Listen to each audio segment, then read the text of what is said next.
థ్యాంక్సా? Telugu మ్యాట్రిమనీకి thanks చెప్పాలి. 26 ఏళ్ల క్రితం ఇదే తెలుగు మ్యాట్రిమనీ ద్వారానే వేళమ్మకి పెళ్లి చేశాం. పెళ్ళంటేనే తెలుగు మ్యాట్రిమనీనే. ప్రపంచవ్యాప్తంగా పెరుగుతున్న ఉద్రిక్తతలు, ఇంధన సంక్షోభం నేపథ్యంలో దేశ ప్రజలకు ప్రధాని నరేంద్ర మోదీ కీలక సూచనలు చేశారు.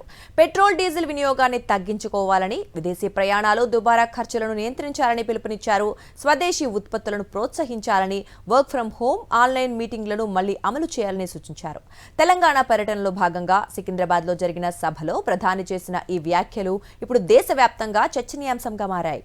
ప్రస్తుత గ్లోబల్ పరిస్థితుల్లో దేశ ప్రయోజనాలను ముందుంచుకుని ప్రజలు బాధ్యతగా వ్యవహరించాలని ప్రధాని మోదీ అన్నారు. పెట్రోల్, డీజిల్, గ్యాస్ను అత్యవసర అవసరాలకు మాత్రమే వినియోగించాలని సూచించారు. ప్రజా రవాణా వ్యవస్థలను ఎక్కువగా ఉపయోగించాలని, మెట్రో సదుపాయం ఉన్న చోట్ల మెట్రో ప్రయాణాలకు ప్రాధాన్యమివ్వాలని కోరారు. ప్రైవేట్ వాహనాలకు బదులు కార్ పూలింగ్ చేయాలని ప్రధాని సూచించారు. ఎలక్ట్రిక్ వాహనాల వినియోగాన్ని పెంచాలని ప్రజలకు పిలుపునిచ్చారు. ధరలను పెంచి ప్రజలపై భారం వేయకుండా ప్రభుత్వం చర్యలు తీసుకుంటుందని తెలిపారు. మధ్యతరగతి ప్రజలు ఖర్చులను తగ్గించుకోవాలని, విదేశీ పర్యటనలు, ఆడంబరాలపై వ్యయాన్ని తగ్గించాలని సూచించారు. విదేశాల్లో పెళ్లిళ్లు, టూర్లు, సెలవులు వంటి వాటిని ఏడాది పాటు వాయిదా వేసుకోవాలని విజ్ఞప్తి చేశారు. साथियों, हमें पेट्रोल डीजल का उपयोग कम करना होगा। शहरों में जहां मेट्रो है वहां हम तय करें कि हम मेट्रो का ही उपयोग करेंगे, ज्यादा से ज्यादा मेट्रो में ही जाएंगे। तो कम से कम 1 साल के लिए हमें विदेशों में जाने की बातों को टालना चाहिए। भारत में बहुत सारी जगह है, वहां हम जा सकते हैं.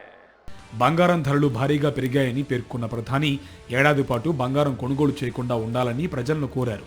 విదేశీ మారక ద్రవ్యాన్ని కాపాడుకోవడం ఇప్పుడు అత్యంత అవసరమని అన్నారు. కరోనా సమయంలో అమల్లోకి వచ్చిన వర్క్ ఫ్రం హోం, ఆన్లైన్ మీటింగ్లు, వీడియో కాన్ఫరెన్స్లను మళ్లీ ప్రోత్సహించాలని సూచించారు. దీంతో ఇంధన వినియోగం తగ్గుతుందని తెలిపారు. వంట నూనెల వినియోగాన్ని తగ్గించుకోవాలని, రైతులు రసాయన ఎరువులు, పురుగుల మందుల వాడకాన్ని తగ్గించాలని ప్రధాని సూచించారు. సేంద్రియ వ్యవసాయానికి ప్రాధాన్యమివ్వాలని రైతులకు పిలుపునిచ్చారు. అలాగే స్థానిక ఉత్పత్తులను కొనుగోలు చేయాలని, కొత్తగా విదేశీ ఉత్పత్తులను కొనొద్దని ప్రజలకు విజ్ఞప్తి చేశారు. స్వదేశీ ఉత్పత్తులను ప్రోత్సహించడం ద్వారా దేశ ఆర్థిక వ్యవస్థ మరింత బలోపేతం అవుతుందని తెలిపారు. गोल्ड यानी सोने की खरीद एक और पहलू है जिसमें विदेशी मुद्रा बहुत अधिक खर्च होती है. एक जमाना था जब संकट आता था, कोई युद्ध होता था, तो लोग देश हित में सोना दान दे देते थे. आज दान की जरूरत नहीं है. ఇంధన భద్రత కోసం కేంద్ర ప్రభుత్వం భారీ పెట్టుబడులు పెడుతుందని ప్రధాని తెలిపారు.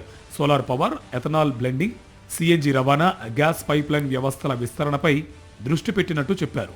ఇంధన పొదుపు నుంచి విదేశీ ఖర్చుల నియంత్రణ వరకు, స్వదేశీ వినియోగం నుంచి సేంద్రియ వ్యవసాయం వరకు దేశ ప్రయోజనాల దృష్ట్యా ప్రజలు జీవన శైలిలో మార్పులు తీసుకురావాలని ప్రధాని మోదీ చేసిన పిలుపు ఇప్పుడు దేశవ్యాప్తంగా చర్చనీయాంశంగా మారింది.